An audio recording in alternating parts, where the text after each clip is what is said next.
Who is the most disturbing individual you have ever met to this day? I have no idea if my dad did it. We would not blame him if he did a week first. So before my 10th birthday, I walked to the corner store with a $5 bill and picked up a jar of Regu for my mom. On my way home, a man I would never seen before fell in step with me and began talking high.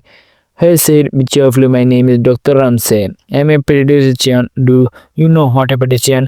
We walked along suddenly, not replying, and fervently hoping he would take that as a sign he should leave me alone. Subtitles were not his strong suit, though, because he kept on chattering, or a parents looking for a pediatrician for you. Of course, you are almost a big girl. Now you being needing another kind of doctor soon who won't be you. That's okay, though.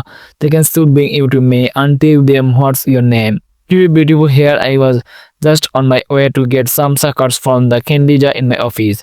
2 lakh suckers. Thankfully, we are nearing my house. So ran forward up the back steps and into through the kitchen door. I did not know it then, but that was the beginning of a very long, very scary ordeal.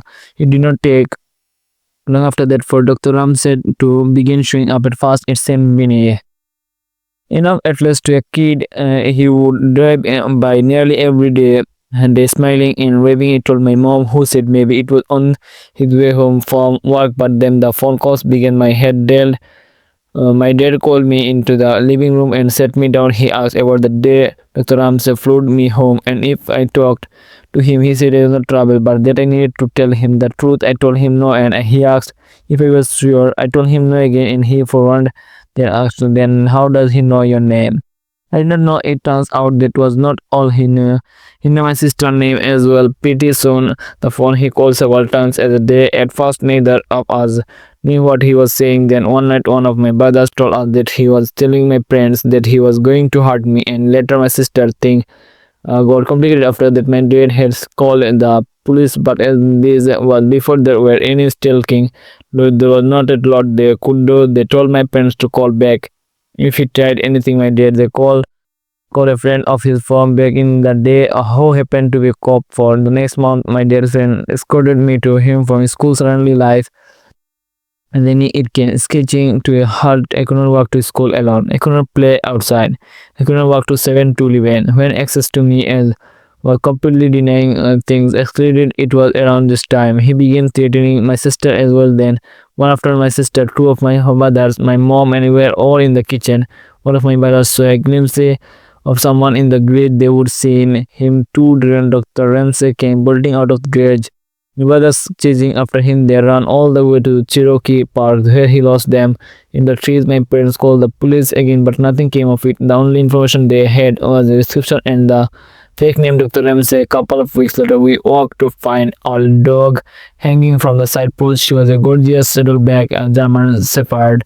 For the same day, we were all devastated. The cops said there was no evidence it was him. The rule 8 accidental, but none of us doing that is. Phone calls became more informative. In the meantime, he would talk about who was home and who was not. If my brother would say my dad was home, he would tell him who was really in the house. He also would talk about the house itself, about the window in the kitchen.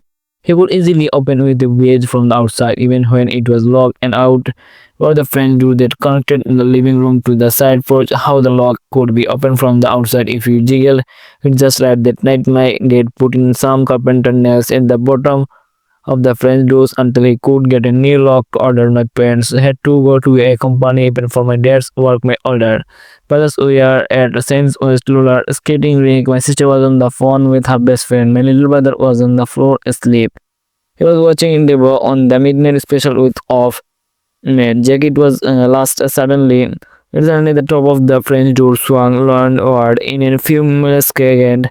The second before the nails in the bottom caused them to snap back. I could see his sleepy. My sister whipped the phone and the television and we ran up the stair. About halfway up, we realized our little brother was still asleep on the living room floor as godly as we could. We slipped back down the stairs to get him. We all went into our bedroom and did not turn on the light. This way we could not see outside. We watched out the window for a while, and when we did not find him, we crept down the hall to our brother's room to look. We looked down and could see someone standing at the back.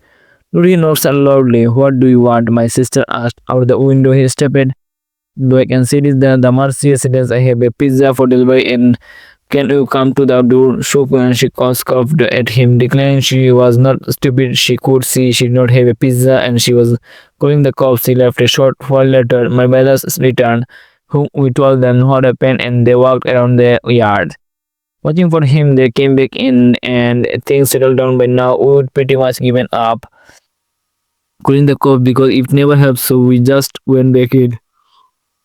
Each of us carrying a knife from the kitchen just in case. Eventually, one of my brothers went into the kitchen to get a bowl of cereal as a snack. You know the sensation you get when you can just feel someone watching you. Yeah, he had that in spades.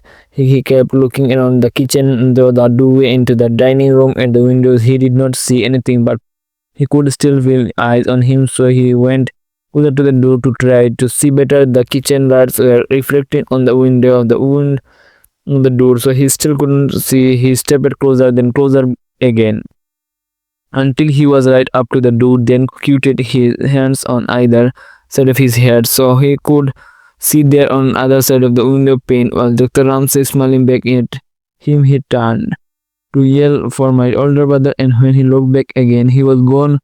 Gone. They went out again to look for him, but did not see him. The next night, we were at the table playing Crazy 8, and my brother was restless. My sister asked him what's wrong, and he said he always felt like any minute now. Dr. Ramsey could show up almost immediately after he finished his sentence. We all heard boom, boom, boom on the window right behind him. The tourists ran out, but he was already gone. A couple of weeks later, I was at school, and we were outside on the playground during recess.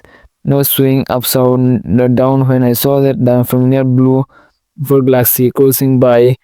Moving slowly there, he was smiling and waving. He called my name. He ran to the teacher and told her the school had been told all about him, and she took me inside right away and called my mom.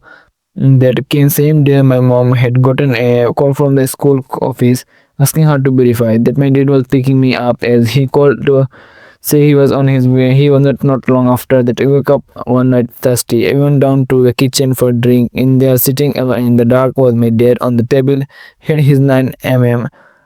He was tired of the police waiting until Dr. Ramsey tried something. He was tired of his children being terrorized. He was tired of being afraid every time he left for work that something would happen to us. When he was gone, I sat with him for a time, watching before he said, "Send me back to bed." Suddenly, as it began, it was over. He had vanished from our beliefs. The Poncos, the driveway with the creepy waves, everything for a long time during and after the